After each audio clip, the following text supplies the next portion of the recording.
As we come to the fall of 2024, I am thrilled about our life together, and specifically our stewardship theme, which is building heaven and advancing our shared mission together. The Fall Stewardship Renewal offers us a time to reflect on God's generosity to us and through us, to help St. Michael's Church transform lives in this world and build heaven. The strategic plan is funded by the Fall Stewardship Renewal Initiative. Guided by the Holy Spirit, St. Michael's Church is entering year 2 of its 5-year strategic plan. In a sense, all that we do at St. Michael's Church is for the transformation of the heart, isn't it? From our experienced Christian believers to those just kind of coming into the faith, all of us daily having that renewed, transformed heart, so that we're practicing being in heaven right here on earth. What will it mean to be in heaven? This is our training ground. And so for that reason, as we enter this fall, there is something for everyone. We have just about 10 open small groups with more being developed. There's just something for everyone here. And it was exciting just this past week as we opened a new Super Wednesday evening Bible studies, children's ministries, specifically opening up a new season of our healing prayer course. Nearly 50 of you showing up to be trained up in healing prayer ministry. On the other side of things, the Alpha course, which is for those just coming into the faith, building heaven, advancing our shared mission. We had a great team of St. Michaelites bringing in, again, nearly 50 people brand new to the faith coming into that Alpha course. But in my heart, I'm also excited about our strategic plan. Our strategic plan that really does focus on the next generation. And I'm so excited about it that last year I received these new glasses, and they told me that I could put a Bible passage on the bow of the glasses. And so I chose to put 3 John 4, which says to us from the Bible, "I have no greater joy than to know my children are walking in the truth." And what a beautiful passage. No greater joy than to know my children in my family and my children in this church family are walking in the truth. Because if that's the case, we will see each other in heaven.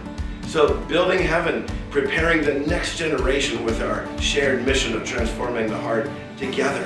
And so to that end, we've been really focusing in on what it means to shape the next generation of believers. And with Dee Gehring and McKenna Filarski and their teams, it really is happening before our very eyes.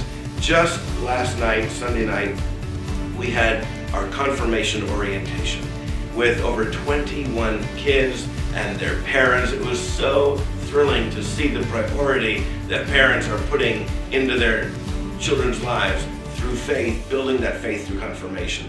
Last night, we also opened up youth ministry for the season with over 25 kids in youth ministry. And so building with focus the faith into this next generation. And part of that vision for our future is bringing back the ministry of toddler time, where we have that school each and every day operating out of St. Michael's Church. It was pruned before COVID, but it is now coming back, we hope, for fall of 2025. And so this focus on the entire population of St. Michael's, but with a microscope on the next generation. You're part of that, whether you are a teacher, a small group leader, helping in youth ministry. Thank God for you. And I want to single out even just one other person whose heart is living out that strategic plan. And her name is Linda Suter. Linda is part of our confirmation teaching corps. And not only is she helping to teach our confirmation curriculum, but Linda will also be hosting the confirmation retreat, which is so exciting. She and David offering Camp Suter again. So we're so excited about, again, the entire congregation coming together to be ministered to minister to others, as well as to focus in on this next generation, the transformation of every heart, from our youngest to our eldest. When we tithe, we put the Lord first in our heart in a very tangible way. St. Michael's Church is blessed with faithful givers, allowing the church to carry out every aspect of its mission. One of the things about tithing is that sometimes we see it as a negative thing. Oh, the church wants my money and all of that. But actually, tithing is seen as a gift in Scripture. Because if the Lord has given us all we have, then tithing 10% of what we have back to the Lord is saying, Lord, money does not control me. And so in that sense, you're not as much giving to a need within the church. We have a need to give, to continually say, Lord, you are sovereign in my life. Because you are sovereign, I'm going to show that through my tithe. Now, I say that you're not giving to a need, and you're not giving primarily to a need. You have a need to give. However, what your money does go to, what that tithing is advanced for, is of course the ministry of the church locally and beyond. It is an incredible investment. There is no greater investment. But the other thing is, as we think about our strategic plan, which is so focused on the next generation, if your children see that you as parents or as adults are tithing, that will instill in them the knowledge that tithing is part of the faith. For you all adults to be able to say to the kids, your kids and the children of this church, that tithing is part of my life, then they will do that too. People do what people see. And so we want to be able to communicate to this next generation that tithing is a way of life. It is a yearly, weekly, daily opportunity for us to say, this is important. As the Lord has given to us, we give away a portion of what He's given us. And guess what? Your church does the same thing.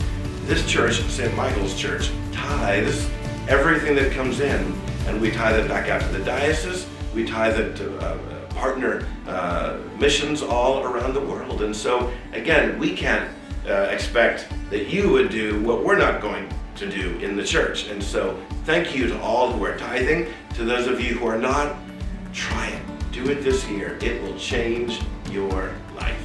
Demand for Christian care of toddlers is great, and St. Michael's is planning to reestablish this very successful ministry to serve young families. As a multi-generational church, St. Michael's embraces the opportunity to raise up young champions in the faith. I think what excites me most about leading the youth here at St. Michael's, I think that their age is just a fun age, and also a time where kids are finding who they are, and so being able to be somebody who can influence them and point them towards Jesus and point them towards the gospel is what excites me the most. Young people at St. Michael's learn the eternal truth of the Bible through study, prayer, and application. I think that my hopes for the youth here at St. Michael's are simply to get to know the Lord better. We said at the beginning that our goals are to know Jesus, to trust Him, and then eventually to testify about Him. To just see kids coming in and learning more who Jesus is, so that they can have their own personal relationship with Him. That's the goal. Increasing church unity, strength, and growth are important objectives at St. Michael's Church. Small groups are a proven source of spiritual growth and a powerful means of mutual encouragement in faith and life. Hey there, my name is Greg Smith, and I am one of the assistant pastors here in charge of connecting. And what that means is I welcome people in, meet them wherever they're at, and help them take their next step in following Jesus. One of the primary ways that we do that is through small groups. Small groups are groups from 3 to 12 people, groups where you can ask questions, where you can build relationships, where you can be challenged, and where you can be encouraged to keep growing in the faith. One of the things that we want to do is we want to build our small group ministry with all kinds of resources so that we can have groups around the city that are lights, not only making the whole city brighter, but reaching very intentionally into neighborhoods and friends, places where the gospel and the good news of Jesus can make a real dent and a real impression that will last for eternity. That's why small groups are so important. Christianity is a team sport. We are meant to learn and serve together in the love of Christ. As I look out over the family that is St. Michael's Church, there are also 2 things I want each of you to think about. Number 1, some of you are coming to worship every Sunday, and if that's you, be encouraged. And I would ask you, if you're not in a small group, to become part of a small group, whether a home group or a Wednesday group here in the church. But these two go hand in hand. Worship, small group. They are the fundamental pillars of how our faith has grown and how we are taught to share our faith. There are some of you maybe who are in a small group but not coming to worship. And the church is the bride of Christ. We need each other. And as we gather every Sunday, Sunday by Sunday, some of you are watching live stream at home, which is beautiful. But if you're able and you're not a shut-in, we really ask that you come into the sanctuary for worship, because your presence gives hope to others who are there. And if you're not there, you will begin to look around and say, well, wait a minute, do I recognize anybody here anymore? We have to be together, kind of shoulder to shoulder, elbow to elbow in worship, to sing together, to hear the word together, to fellowship together, to give each other hope. And you may not realize how much your presence means to those who actually are in church. And if they don't see you, it removes some of their own hope. And so this is a clarion call. Those of you, again, who are in worship, join a small group. Those of you who might be in a small group and not coming to church, we have to do both for the strengthening not only of our faith, but for those who are in the pews as well. Bless you.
One of the things that people may not know about St. Michael's Church is this.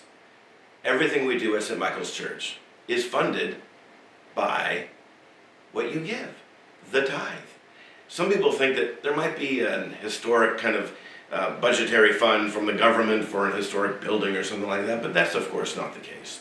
This year, as we move forward in building heaven and advancing a shared mission together, it is a clarion call for every one of us to say, I am in, I want to tithe, I want to give, knowing that all of us are engaging financially to the church.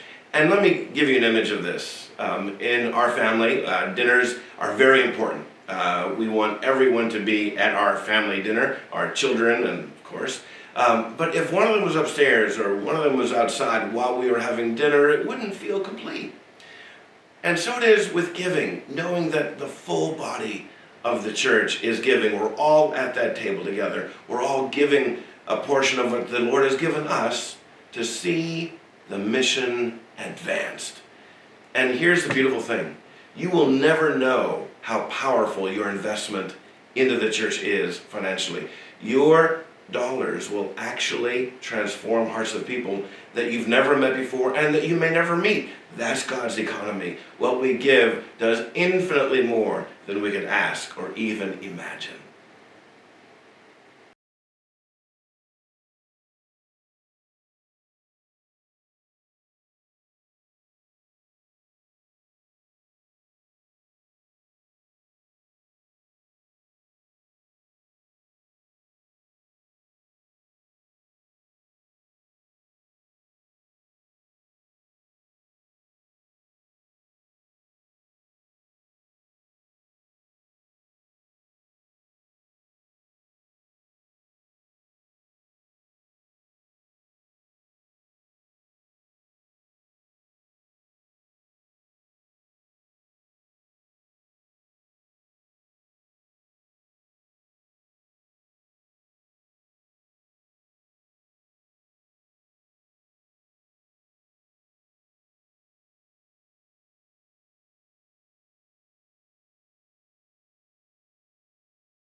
Let me speak into each family of St. Michael's at this point.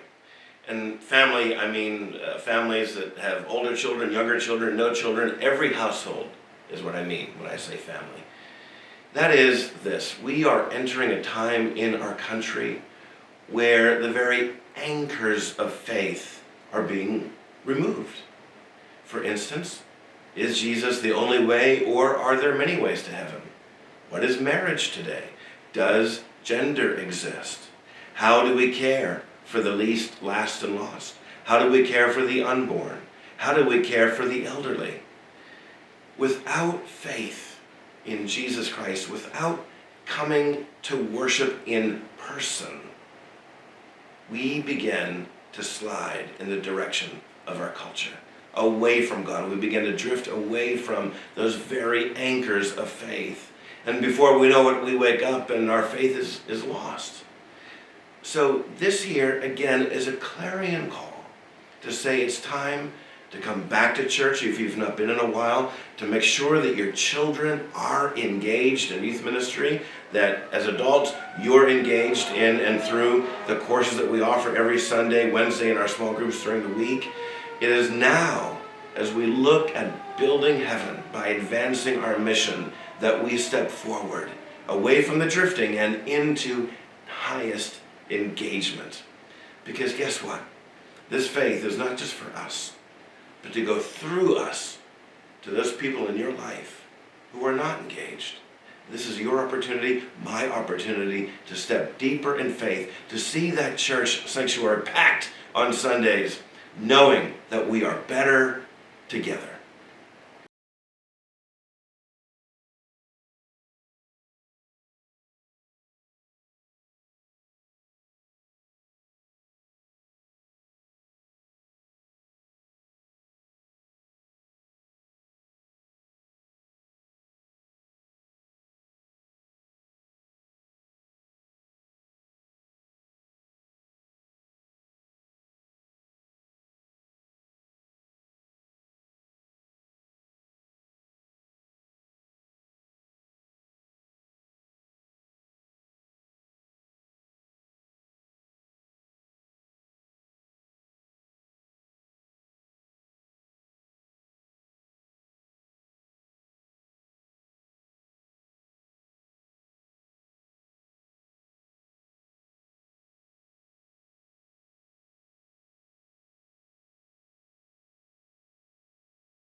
I believe that the source of my passion for my work in youth ministry is just my love for the Lord and my relationship that I have with Jesus Christ, and I want to walk in obedience to God and steward well the gifts that He's given me on this earth. And so I think my passion simply just derives from my love for God.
I think that the local church is very important in just spreading the gospel and making sure that this community knows who the Lord of their life is, and specifically for the youth, like I said before, this is an age where kids are discovering who they are and discovering their passions and what they want to do in life. And so I think to emphasize that their relationship with God is the most important thing that they could ever invest in could change people's lives.